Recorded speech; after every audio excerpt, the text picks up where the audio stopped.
আয়নাগরে নির্যাতন করা হয়েছে। অনেক ভাইদের লাশগুলো বাংলাদেশের বিভিন্ন খালে বিলে বিভিন্ন নদীতে খুঁজে পাওয়া গিয়েছিল। রাস্তার ধারে আমাদের ভাইদের লাশ পাওয়া গিয়েছিল। ক্যাম্পাসগুলোতে আমাদের ভাইদেরকে নির্যাতন করা হয়েছিল, আমাদেরকে হত্যাযোগ্য করে তোলা হয়েছিল। আমাদের ন্যূনতম পরিচয়টুকু আমরা দিতে পারতাম না। এমন একটি পথ মারি দিয়ে ইসলামী ছাত্র শিবির আজকে এখানে এসে দাঁড়িয়েছে।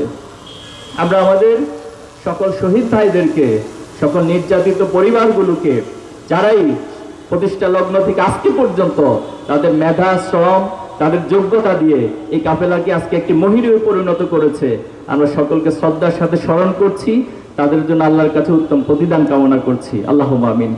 সম্মানিত ভাইয়েরা, জুলাই এবং আগস্ট বাংলাদেশের ইতিহাসে একটি জাগরণ ছিল, একটি আদর্শের জাগরণ, একটি প্রজন্মের জাগরণ।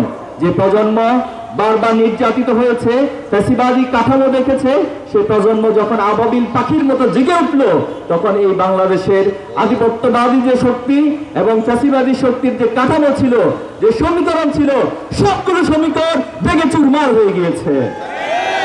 জুলাইয়ের পরে আমরা স্বপ্ন দেখেছিলাম সবার মাঝে আমূল পরিবর্তন হবে, সকলের চিন্তার পরিবর্তন হবে, সকলের কাজের পরিবর্তন হবে, সকলের বডি ল্যাঙ্গুয়েজের পরিবর্তন হবে, দৃষ্টিভঙ্গির পরিবর্তন হবে। কিন্তু এই জায়গায় এসে আমরা হোঁচট খাচ্ছি। আমাদেরকে আবার ভাবতে হচ্ছে, যাদেরকে এতদিন আমরা মাজলুম হিসেবে দেখেছি, আমাদের পাশে থেকেছে, সে মানুষগুলো আজকে জালেম হওয়ার একটা বহিঃপ্রকাশ তাদের চরিত্রে ফুটে উঠছে। তারা ক্যাম্পাসগুলোকে কোনো এজেন্ডা পায় না। এজন্য ছাত্র শিবিরকে থামাইতে হবে, ছাত্র শিবিরকে ঠেকাতে হবে, একটাই তাদের শুধু কর্মসূচি। আমরা তাদেরকে সবিনয় অনুরোধ করতে চাই, ইসলামী ছাত্র শিবির যারা বিরোধিতা করে তারা দুই প্রকার। একটা হচ্ছে না বুঝে বিরোধিতা করে, আর একটা হচ্ছে তাদের কাজই, তাদের এজেন্ডা, তাদের কর্মসূচি হচ্ছে ইসলামী ছাত্র শিবিরের বিরোধিতা করা। যাদের কাজে ইসলামী ছাত্র শিবির বিরোধিতা করা, তাদের উদ্দেশ্যে আমাদের কিছু বলার নাই। কিন্তু যারা না বুঝে ইসলামী ছাত্র শিবির বিরোধিতা করে, তাদেরকে অনুরোধ করব, আপনারা বোঝার চেষ্টা করুন, আপনার হৃদয়ের চোখকে উন্মুক্ত করে ইসলামী ছাত্র শিবিরের দিকে তাকান, ইসলামী ছাত্র শিবির কাজগুলো দেখেন, ইসলামী ছাত্র শিবির কিভাবে করে একজন ছাত্রকে গড়ে তুলছে, তার মেধার মধ্য দিয়ে, তার নৈতিকতার মধ্য দিয়ে, তাকে এই দেশের একজন সুনাগরিক হিসেবে গড়ে তোলার মধ্য দিয়ে। আমরা আশা করব আপনাদের অন্তরের চোখগুলো খুলে যাবে। আমরা কাউকে নিজেদের শত্রু মনে করি না, অথবা কাউকে নিজেদের শত্রুর সমকক্ষই আমরা মনে করি না, বরং আমরা মনে করি সকলের যে উদার হৃদয়গুলো আছে, হেদায়েতের পথে আমরা আপনাদেরকে আহ্বান করব।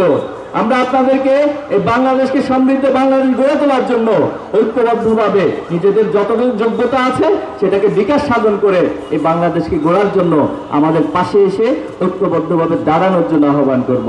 সংগ্রামে উপস্থিতি, জুলাইয়ের পরে আজকে আমাদেরকে অনেক ভাইদেরকে হারাতে হচ্ছে।